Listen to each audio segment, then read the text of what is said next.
All right, so we are live on YouTube. Good morning, everybody. Thank you so much for joining us today. My name is Lee Wright. I am the Secretary of the Osceola Young Democrats. Today we have an interview with a candidate for school board, and we are welcome today to be joined with Rachel Christian, another member of Osceola Young Democrats. Hey, go ahead and introduce yourselves, guys. Yeah, definitely. My name is Rachel Christian. I'm the communications director at the Osceola Young Democrats.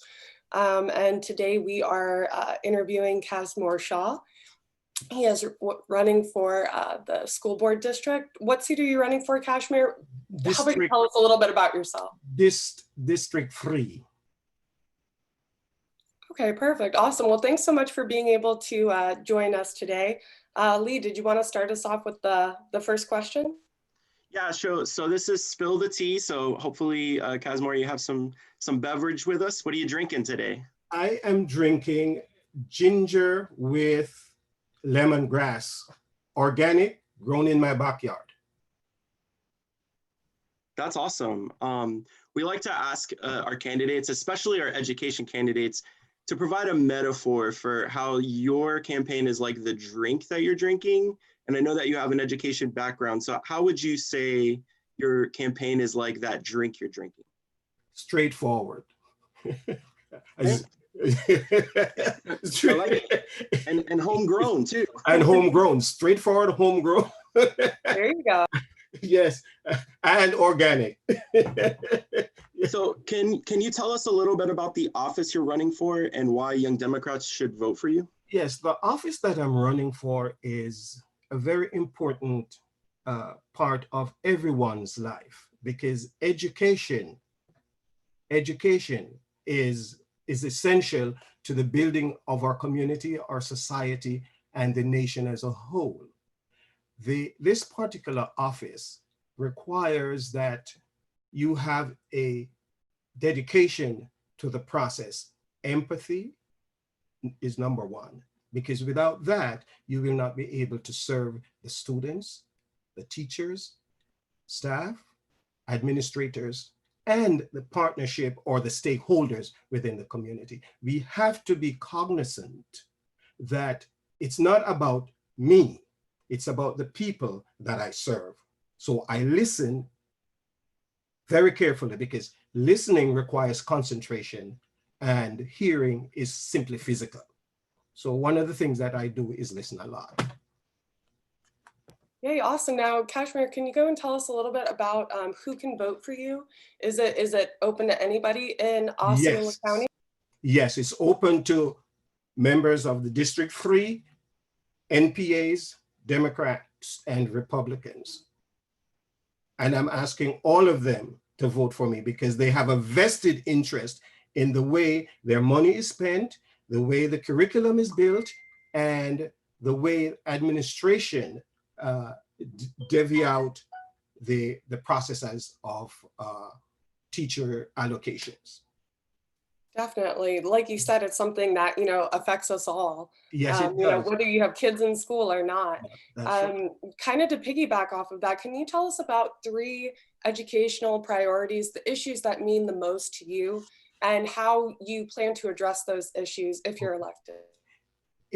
Most importantly is equity right across the board, to make sure that the funding that comes into our county, or to make sure the legislature gives us enough money for our county, because you know that Osceola County, I think, is 67 on the list of student payments. Am I correct on that? We are 67 in terms of the money we get for our students.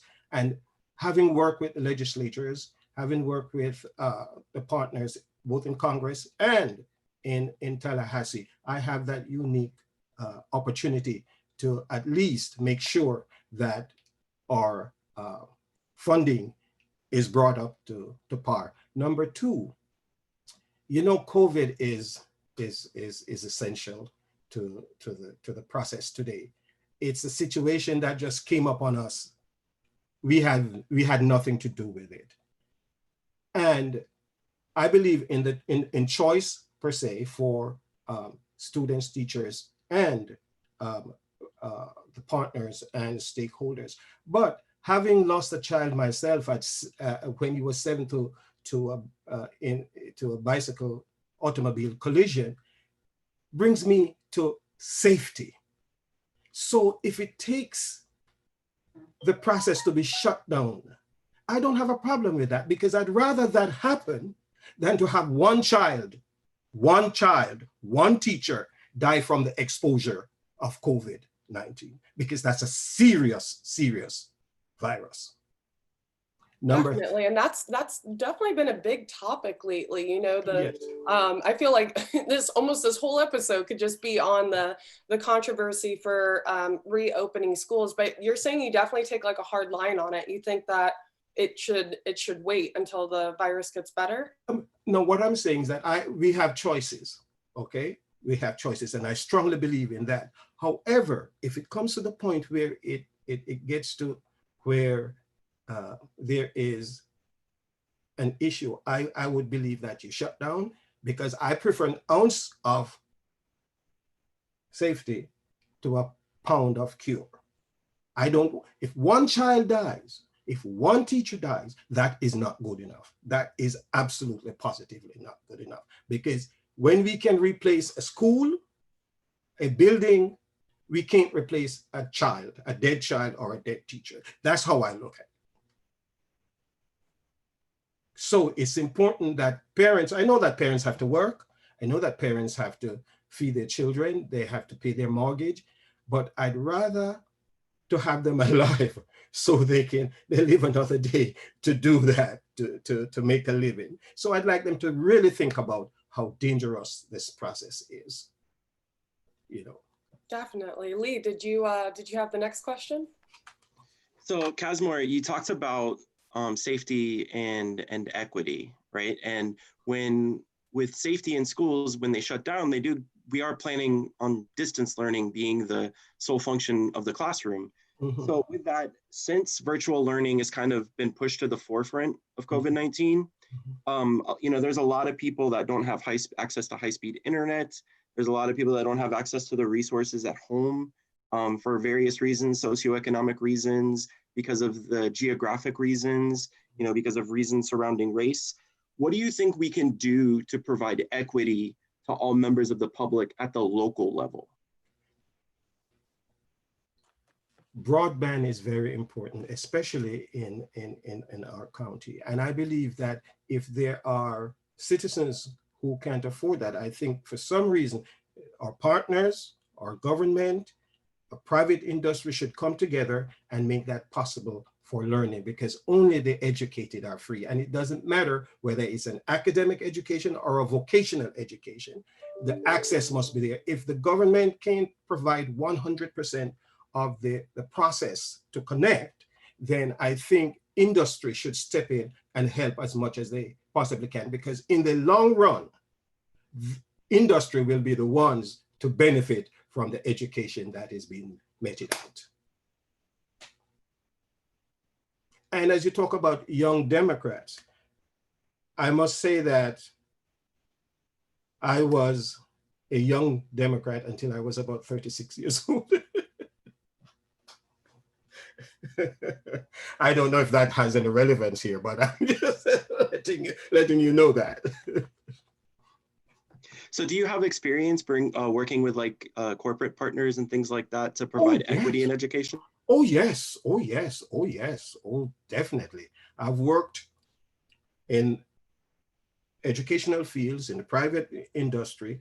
I was the administrator, admissions director for high school programs and enrollment.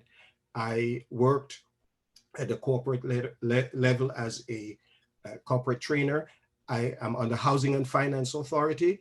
It's a myriad of things that I've been involved with. So I have the connection. And the partners that who I connect with are deeply concerned and active in our children's education and in the process of elevating the standard of living for housing and other things in Osceola County. I've been working with the kids for a long time. I've been working with our county for a very long time. So basically everybody knows me, and they know where I stand, where education is concerned, educating our kids, housing, and homelessness. Homelessness is a very, very important aspect of the process. Children, number one, cannot learn when they're hungry. I don't know if you have experienced it, but I come from an area back in the West Indies where a hungry child doesn't pay attention. So you have to make sure that the process is equal across the board. Definitely. Can you go and tell us a little bit about why, you are very involved in the Democrat Party here in Osceola County. Can you tell us, why you are a Democrat? I am a Democrat because I believe in equality. I believe in fairness. I believe most of all in the process of, did I say equality? I believe that the Democratic Party has a big tent.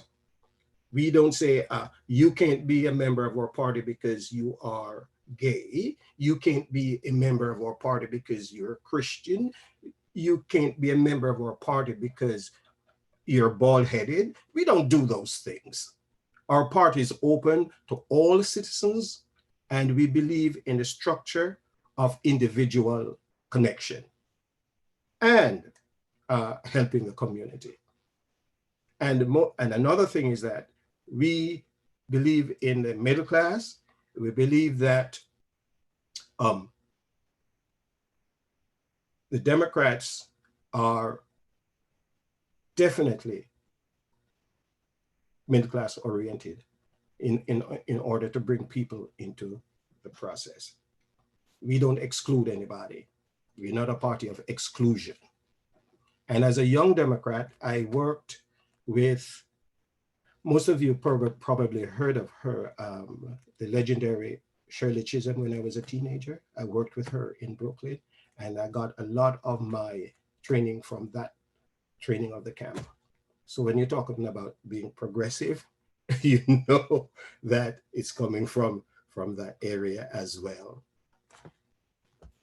So Casmore, we understand you're running for a nonpartisan seat. So yes. We'll try not to harp on the partisan politics of things, but we are the Osceola Young Democrats, and we have a platform of equitable justice, yes. civil rights justice. We have a platform yes. of public education for all. We have a platform. Yes. I know you touched on affordable housing and yes. The importance of making sure everyone has access to these things. Absolutely. We also have a platform of the environment. Oh. And so I'm curious what some of your ideas are to help make Osceola School District more sustainable and more environmental friendly. Okay. I was the chairman of the Land Conservation Advisory Committee here in Osceola County. We spent millions of dollars in buying land to preserve the ecology and the environment, et cetera, et cetera.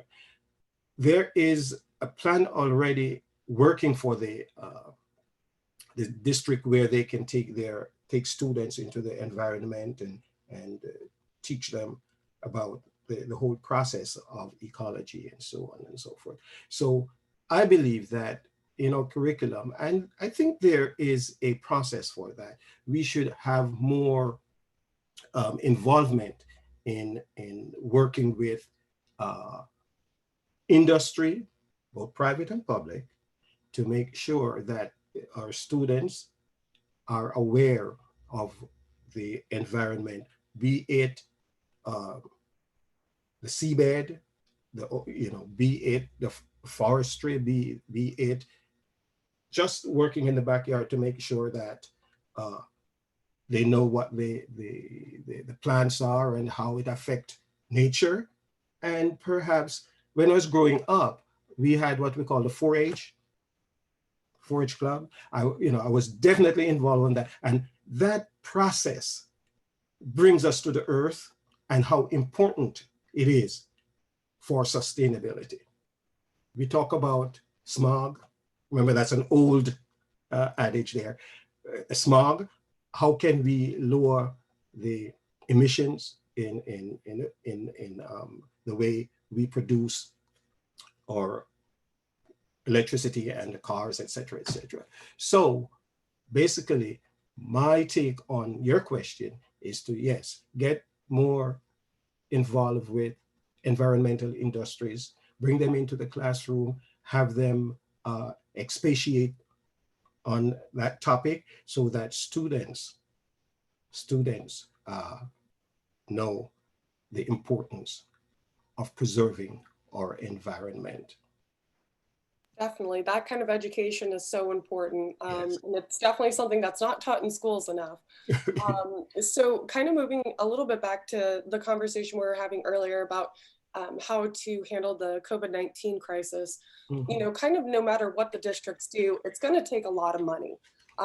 You know, and historically, schools have been severely underfunded, you know, across the country. If you're elected to the school board, what are some ways that you would you know, lobby and champion the Osceola County School District to try and get as much funding for more teachers, digital learning, all of the other expenses that are sure to come up this school year? One of the things that we can do is to make sure that the money that we're spending is allocated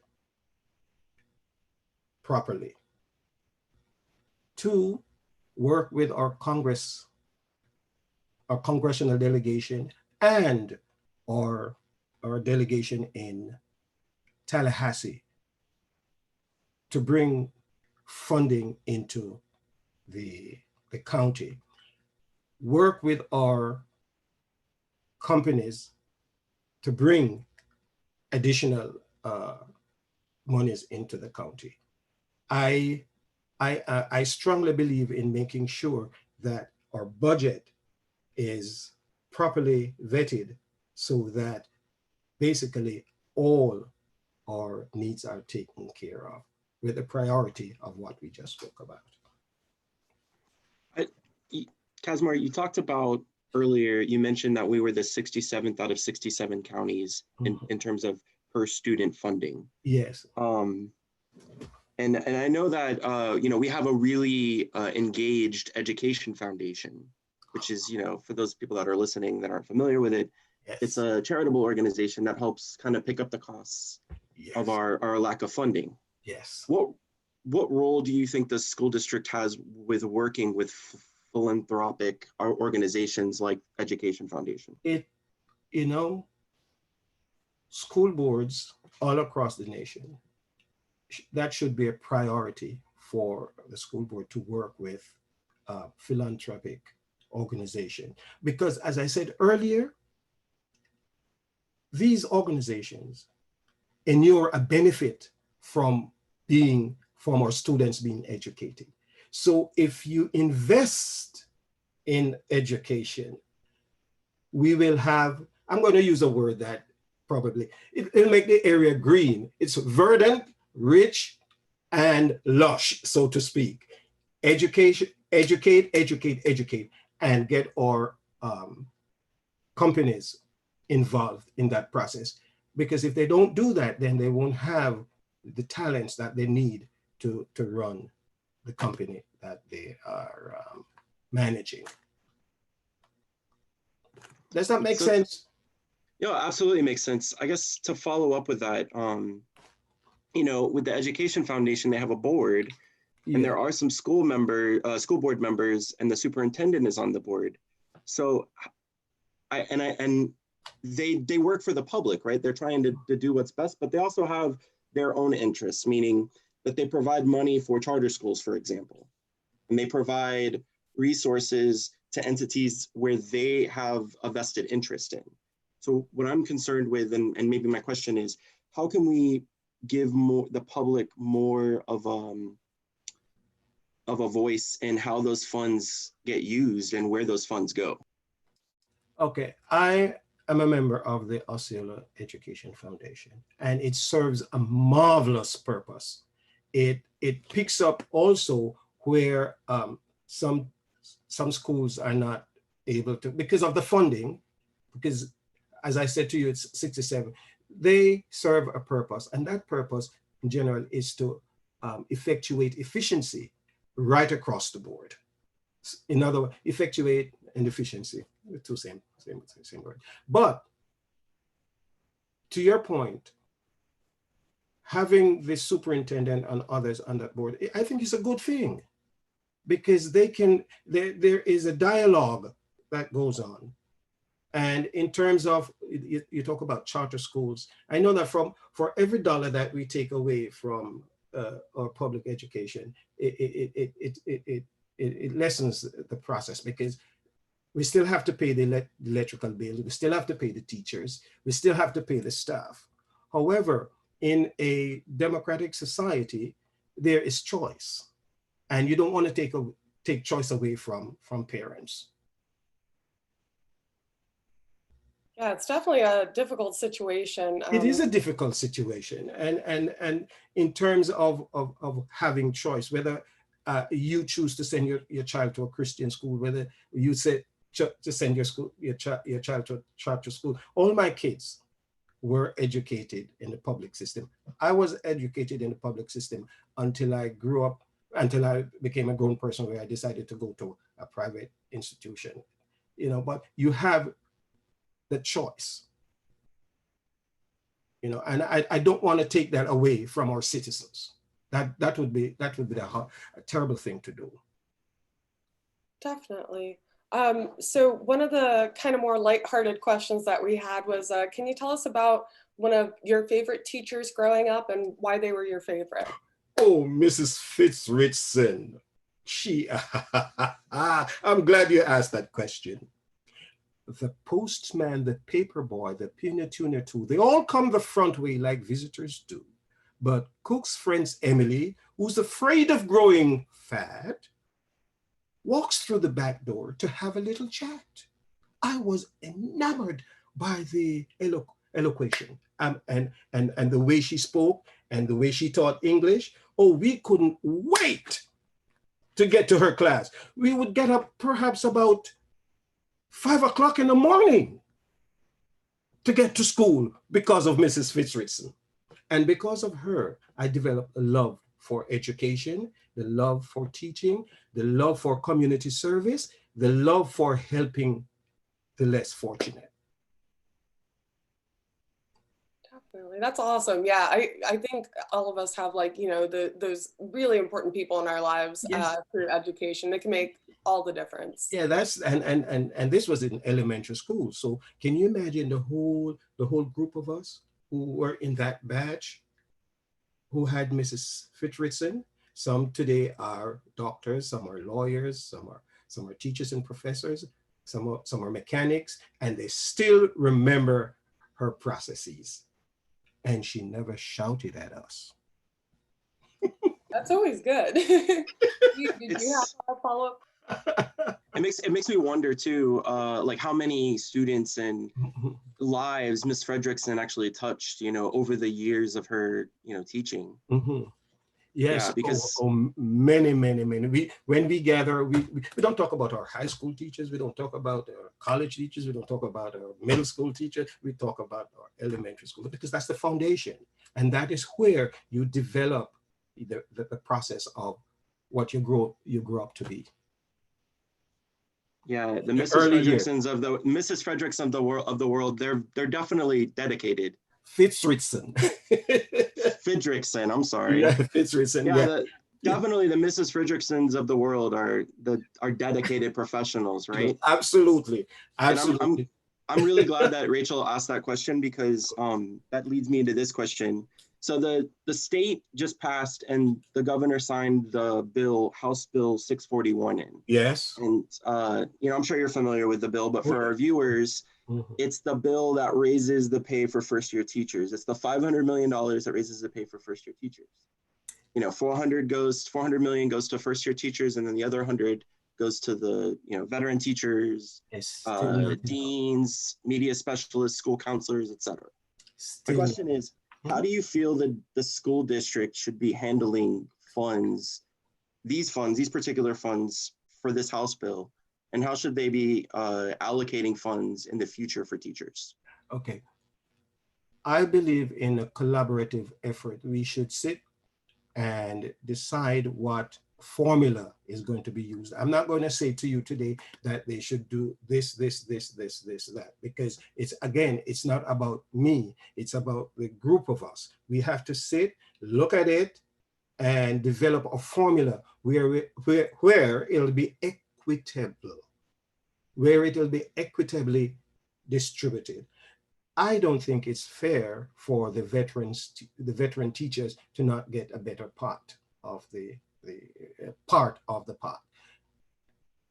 Yes, we want to make sure that our new teachers are taken care of. That is essential, because money is not the only thing that cause a teacher to stay in the class. It's the way the principal treats that newcomer, and it depends on the environment as well. So in terms of what you're asking, in order to be fair and to be equitable, we have to sit down and mediate the process. Develop a formula where each section will be fairly treated. That's my take on that. You can say, oh, I'm going to do this, without having a dialogue with the stakeholders.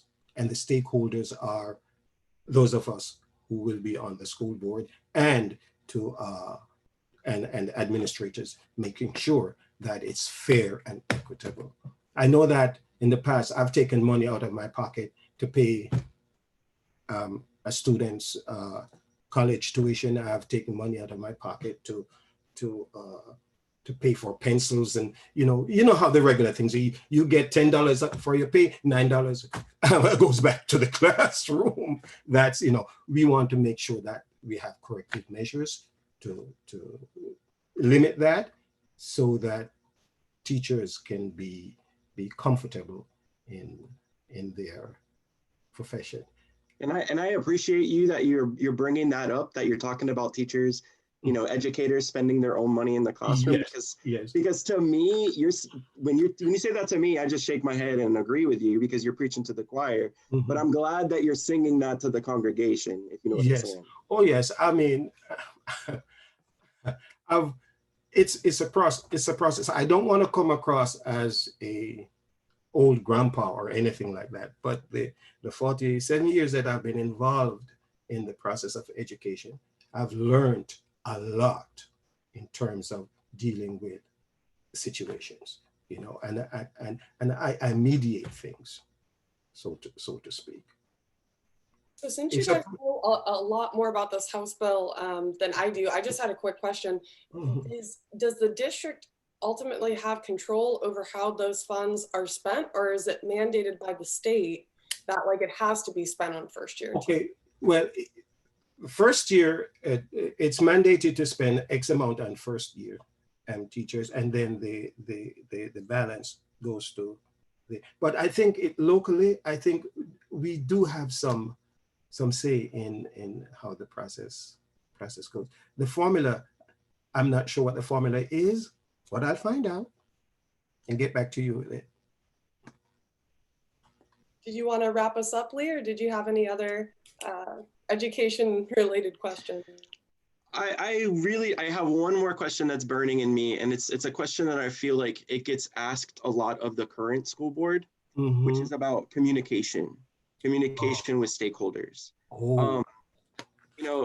A lot of times parents, whether it's the school busing issue when we're realigning school start times, whether it's, teacher pay, or whether it's, surrounding COVID-19 and the opening up of schools, a lot of times parents just have the issue that they're not being heard, or they can't hear what the district is saying. They're not communicating effectively with the parents, which is interesting because, I do see the district has their social media platforms and they put stuff out there.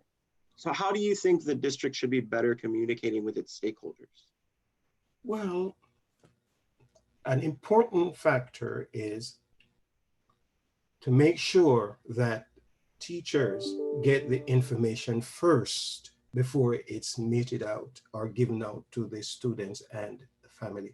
If you have teachers and families getting the information at the same time, there's no way that they can balance the situation. So if you're going to have a process that is smooth and seamless, you have to make sure your teachers get the information first so that they can absorb it and then communicate it to the parents in a way that is smooth.